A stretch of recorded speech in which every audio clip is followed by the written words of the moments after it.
A sigh, a delicate rustle of silk, a pause, then a voice, young, faintly accented, laced with weary sophistication.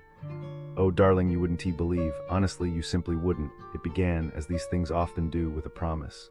A gilded cage of a promise, a honeymoon. A honeymoon, can you imagine? Me, freshly betrothed, dreaming of cerulean waters and, well, romance. Naturally, a girl of my discerning tastes wouldn't settle for just any all-inclusive resort. It had to be curated, aesthetic, a haven for refined sensibilities. My fiancé, bless his heart, he's a practical sort, doesn't understand the nuance of a perfectly placed orchid. He found the Royal Solaris Cancun. And the photographs, oh the photographs, they were deceptive, utterly, tragically deceptive, like a portrait painted with illusions. It whispered of opulence, of sun-drenched bliss, of a sanctuary for newly minted marital felicity. How could I have known? It was, in retrospect, a fool's errand to assume anything good could come from a place that aggressively photoshopped its reality. It's almost insulting, isn't it? To presume we wouldn't notice the blatant falsehoods, as if we haven't been trained by years of influencer culture to see through the filters. But I digress. We arrived, of course, to a slow, agonizing check-in. Lines snaking like discontented serpents. Only two souls attempting to manage the influx of, well, let's just say people. It lacked grace, lacked efficiency, lacked basic human consideration. Imagine, after a long flight, just wanting a cool drink, a smooth transition into paradise, and instead being met with bureaucratic sluggishness. The physics of it all, darling, the sheer wasted potential of human energy. It's appalling, it just screams mismanagement. It's like someone decided to run a luxury hotel with the operational brilliance of a flea market. And then, the room. Oh, the room. ID specifically, carefully, insistently requested an ocean view with a balcony. A place to sip my chamomile tea and watch the sunrise, a moment of quiet contemplation. What did we receive? 2 squared windows. 2 squared windows, as if we were prisoners in a slightly less dreary penitentiary. It's a fundamental human need, darling, to have a connection to the outside world, to feel the breeze on your skin.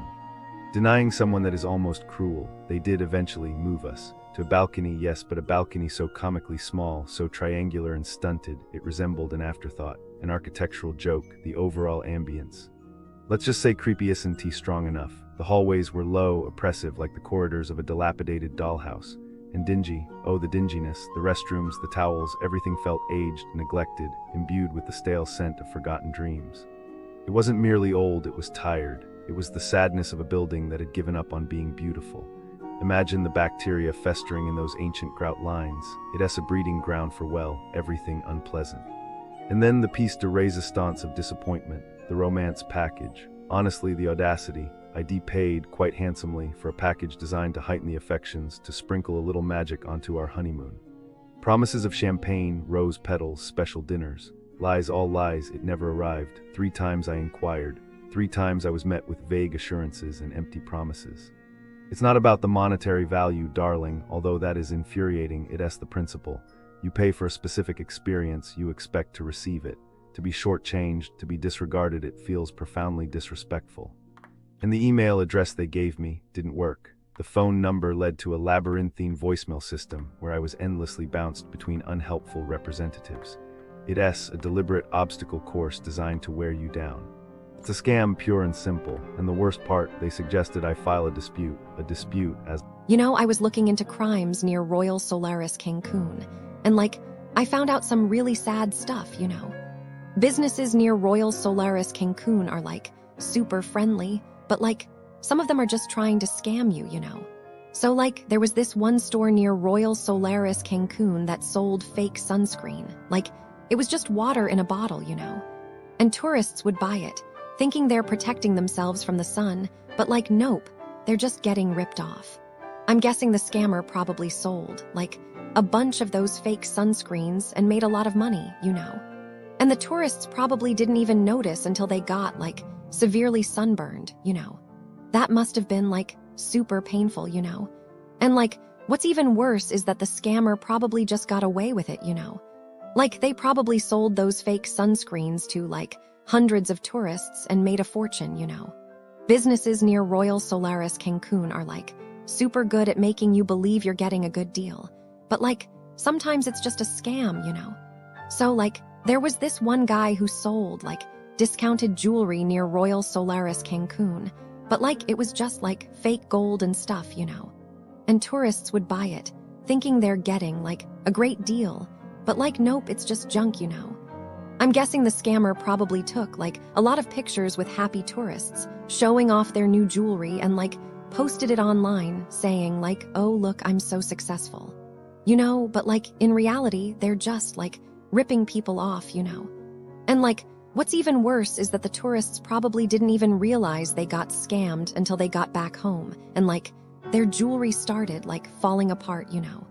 That must have been like super disappointing, you know. The reality of businesses near Royal Solaris Cancun, the area around Royal Solaris Cancun, is not what you'd hope for. Instead of charm, you'll find frustration. Instead of value, you'll find schemes.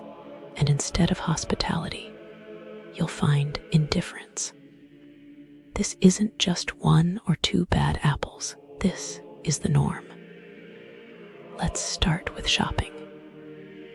Malls near Royal Solaris Cancun are designed to drain wallets, not inspire joy. Laislacancun is a perfect example. What should be a pleasant stroll through shops turns into a masterclass in tourist exploitation. The stores, overpriced. The security, overzealous. Multiple guests report being falsely accused of theft at Zara, with staff refusing to check cameras, demanding payment for items already owned, and even threatening police involvement. One woman paid twice for the same skirt just to escape the confrontation. And if you park here, be warned. Some claim security guards are in on a vandalism scam, marking cars to extort money. Then there's the food. Restaurants in this area don't just disappoint, they insult. Puerto Madero Cancun serves steaks that taste like regret, seafood that smells like betrayal, and salads drowned in enough dressing to float a boat. Guests report being overcharged, underfed, and outright scammed, like the couple billed 3 times for the same meal, or the family who left with food poisoning. The waitstaff, either indifferent or aggressive, depending on how much they think they can squeeze out of you. Dining at Café Nader is no better. Expect soggy French toast, missing pastries, and surprise taxes slapped onto your bill. One guest waited 45 minutes for concha, only to be told it would take another hour. Another was shortchanged by a waiter who pocketed part of their USD exchange. The portions, tiny. The prices, laughable. The service, a tragic comedy. Now, the entertainment. Coco Bongo Cancun isn't a nightclub, it's a carnival of chaos. The VIP experience is a lie. The all-inclusive drinks are a myth. And the show, a glorified karaoke night with performers who couldn't sync up if their lives depended on it. Guests describe being packed like sardines, harassed for table upgrades, and even targeted by drug dealers outside. One man suffered permanent eye damage from a rogue laser. Another left early after his friend was spiked.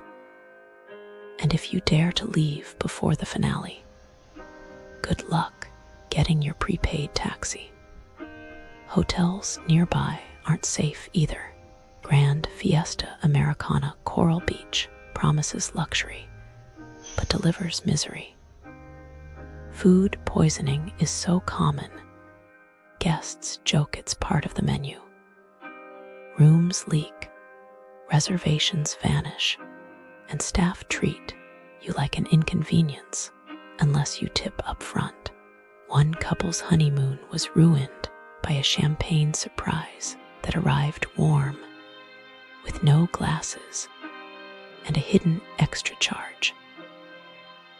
Another guest sliced his foot on a broken pool tile, hospital bills covered, but promised compensation never came.